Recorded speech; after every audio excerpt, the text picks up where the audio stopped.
Хахир өвлөөр фермийн амьтад туйлдахын дээдээр туйлдаж байлаа. Ажилд маш их дарлагдахын зэрэгцээ фермд өлсөглөн нүүрлэж эхэллээ. Хүмүүсийн дундаж фермд өлсөглөн нүүрлэж амьтад нь үхэж байгаа тухай цуурхал тархаж харин фермдэр болж байгаа бүхий л хачиргалтай зүйлд Сноуболлыг буруутгах боллоо. Энэ нь ямар уршиг дагуулгыг фермийн амьтад төсөөлөөчгүй байцгааж байлаа.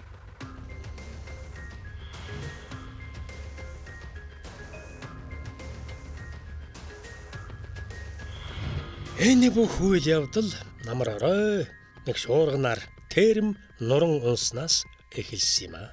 Нэгэн ойлгомгүй мөр шиншилж байснаа Наполеон гинт нөхөдөө шүн дөлөөр ирээд манай термийг нураасан дайсныг та нар мэдгөө гэж тэр тайван нухацтай хэлснээр гинт Сноубол гэж цуурайтуулан хашгирсан юм а. Түүний хоолой яг л аянга цахилгаан шиг сонсдлоо.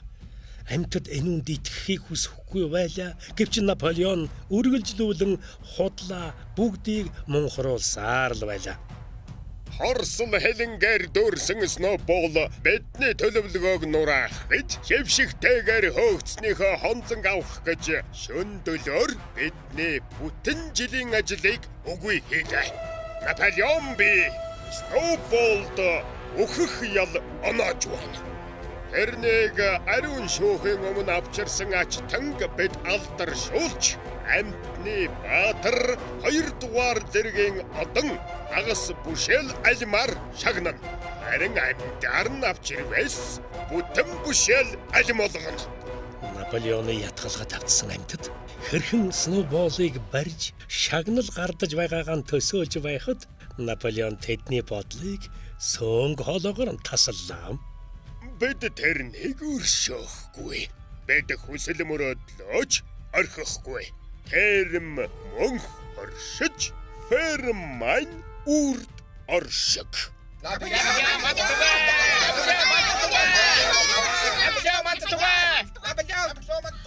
Хэнч яагаад терм нуран унсан тухай эрг зүйлэн бодсонгүй. Учир нь тэд буруутныг хэдийн олжчихсан байлаа.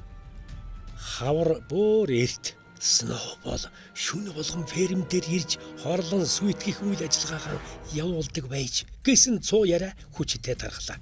Зарим үнэнүүд хүртэл гүд шүн унтж байхад л Сноубол ирж сүүгийн сааж аваад явцсан гэж хүртэл мэдүүлж байлаа. Нотолгүй үл үзэгдэгч хорлон сүйтгэгч Сноуболын нэр фермийн амьтадад айдас түгшүүр төрүүлэх боллоо. Тэдний айдас багаар үзэн ядалт болон хувирч байлаа. Харин Сноуболын хэргийг мөрдөх тушаал гаргаж энэ хөө мөрдөх үйл ажиллагааг толгойсон Наполеоны нэр хүнд өссөөр байлаа. Нэгэн орой Сквирл бүх амьтдыг цуглууллаа. Нөхдөө Наполеон аимшигт итгэмээргүй түгшүүр дүннийг олж тогтоожээ. Бидний хүндэтгэн хайрлж байсан Сноубол фермийн эзэн Финчфилдийн туршуул байж тэрээр үнэний сарвчны тулааны үед Джонстой үгсэн хуйлдж байсан нь мөрдлөгийн явцад бидний илрүүлсэн нууц баримтад байна. Би итгэхгүй байна. Үнэний сарвчны тулдаанд Сноубол зоригтой байлцсан. Би бүр өөрийнх нь үдээр харсан. Бид тэр даруйд нь амьтны баатар 1-р зэргийн одонгоор шагнаагүй гэж юу? Хэрвээ чи уншиж чаддаг байсан бол баталгааг нь эндээс олж харах байсан. Тэр анхнаасаа л хуйлдсан байж. Гэхдээ тэр чинь шаргацсан шүү дээ. Цусаа гоожуулаад давхиж явахыг бид бүгдээр харсан шүү дээ. Иш, наадах чинь л хуйлдаа юм баган боксер минь. Амьдтаа би та бүхнийг тэр өдрийг эргэн санахыг хүсье. Та бүхэн санал та. Сноубол зүгээр л хөнхөө шаргацсан. Тэгэд ухрах тушаал өгсөн. Бид хашлаг тулах үед хүмүүс нэвтрэн орж ирснийг та бүхэн санаж байгаа үстэй. Яг л ийм төлөвлөгөөтэй байсан. Бүгд сандран твдэж бүх юм баларлаа гэж бодож байсан мөчөд нөхөр Наполеон хүмүүс үхтэгвэ гэж хашгиран Джонсын гуйнд соёогоо шигтгсэнийг та нар санахгүй байна гэж юу? Мэдээд хэрэг та нар энийг санаж байгаа. Амьтад тэрнийг санах гэж оролдоод байлаа. Скойлер үгэн дуусгахад бүгд л тийм зүйл болсон гэдэгт итгэж байлаа. Сноубол анхнаасаа Джонсын туршуул байсан гэдгийг манай өдөрдөгч Наполеон эрс чулуун хэлж байгаа. Тэгвэл ч өөр хэрэг шүү. Нөхөр Наполеон тэгж хэлж байгаа бол тийм л байх ёстой. Бидний дундаж урвагч нар байж болцсошгүй шүү. Скойлер үгэн хэлж дуусаад боксер руу үзэн ядсан байдалтай хардлаа. 4 цагийн дараа Наполеон бүх амьтдыг сарвчанд цугларахад тушаал гаргалаа. Тэр 9 нохоогоор хүрээлүүлэн 2 одонгоон хүзүүндэн зүүчихсэн ирж байгаа харагдана. Наполеоны энэхүү сүрлэг хүчирхэг байдлыг хараад амьтад тэр турхнаа түгшүүр тавтлаа. Урвагч нарыг бариад ав. Хэрэгэ хүлээ. Машид балмагдан айсан залуу гахайнууд шууд хэрэгэн хүлээж эхэллээ. Тэд Сноуболыг хөөгдснөөс хойш түүнтэй нууц холбоо тогтоосон, хамтарч дээрэм нур асан, мөн Сноуболын хамт амьтны фермийг ноён Фредерикийн гарт өгөх тухай хэлэлцээр хүртэл хийсэн гэдгэн хүлээлээ. Сноубол тэдэнд өөрийгөө сүүлийн жилүүдэд Джонсын нууц туршуул байсан гэдгэн хэлсэн гэж бүр нэмж хэллээ. Тэднийг буруугаан хүлээж дуусгад ноход хоолойг тасдатахад бэлэн болжээ. Хоошид бүх амтан бурууга хүлээж байхыг би шаардаж байна. Энэ үеэр өндөгний өмнөг толгойсон 3 тахиа урагшаан гарч. Сноубол тэдний зүүдэнд орж Наполеоны тушаалыг биелүүлэхгүй байх санаа төрүүлсэн гэж хэллээ. Тэд бас зотгууллаа. Дараа нь галуу урагшаа гараад нодны жил тарай хураах үеэр таряаны 6 толгой нууцаар нөөсөн. Тэгээд шүн иддэг байснаа бас хүлээлээ. Дараа нь нэг хонь Сноуболын шахалтаар ундаалдаг шалбааганд шээсэн тухайга мөн өөр 2 хонь Наполеоны талыг гуйлдгүй баримталдаг хөгшин хоньыг гэрлэн жимглэд тойруулан хөөсөөр байгаад бахардуулж алснаа тус хүлээлээ. Тэд бүгдээрээ газар дээрээ дорхоноо нухууллаа.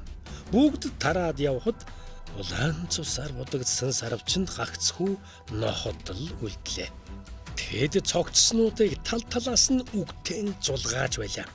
Энэхүү аллагын дараа амьтад хагас дутуу баригдсан тээрэм байгаа тэр жижигхэн толгой дээрээ гарч бие биенээ налан зогсцоолоо. Зарим нь уйлж байлаа хөрх. Тэгэд энэ өдрөөс өмнөх бүхий л амьдралаа нэхэн санах гэж хичээцгээж байлаа. За ямар ч байсан өмнө нь хэзээч ийм зүйл болж байсангүй. Би энийг ойлгохгүй байна. Манай ферм дээр ийм гарна гэж ёстой бодсонгүй. Гэтэл гарсан нь бидний өөрсдийн буруугаас болсон байх ёстой. Миний үзэж байгаагаар улам их ажиллах нь энийг шийдвэрлэх арга мөн. Үүнээс хойш би өглөөдөө босдог цагаас бүтэн 1 цагийн өмнө босч байна.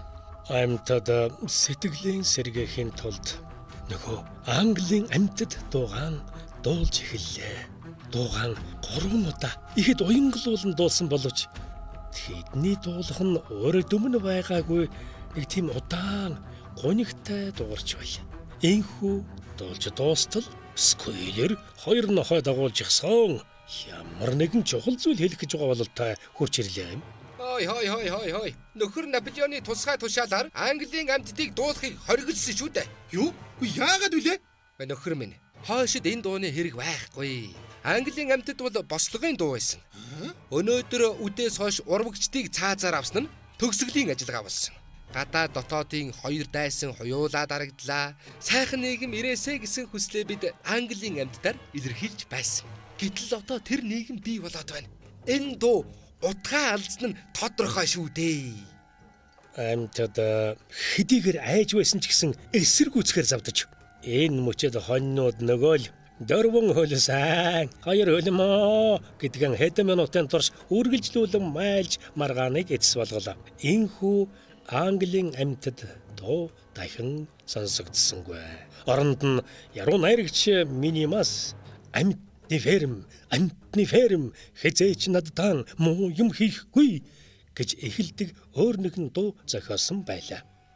Залхаан цэрлүүлэлт дуусснаас хойш хэдэн өдрийн дараа зарим амьтад 6 дугаар журамд ямар ч амьтан бусад амьтнаа алж болохгүй гэж заасныг сая саналаа.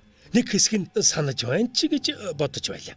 Гэсэн хэдий ч хэн ч энэ тухай гахануудын ч юм уу эсвэл нохтын сонорт хүргье гэж бодоогүй болохоор тэрхүү алга нь дээрх заалттай зогцохгүй байгаа юм шиг санагдах болжээ.